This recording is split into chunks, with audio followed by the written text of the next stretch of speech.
So for this full video po is ito po yung lahat na exercises.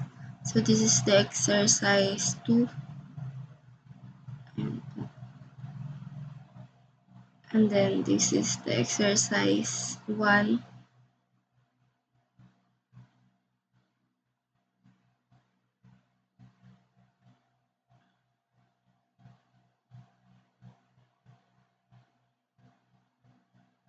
Yung dalawa exercise po na yan is pinakopyaw nyo lang po sa libro.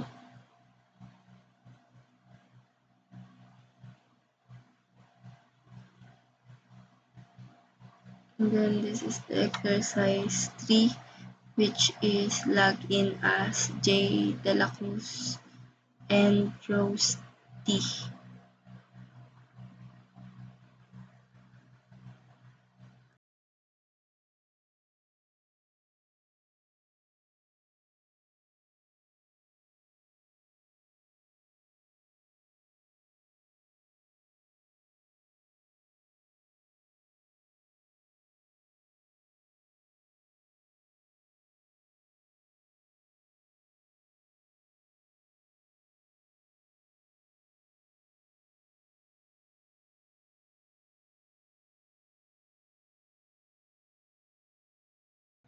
Now po, ito po yung exercise 4.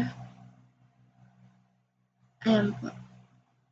Which is upload po ng docs and makikita po yung size and type po ng document na sinend.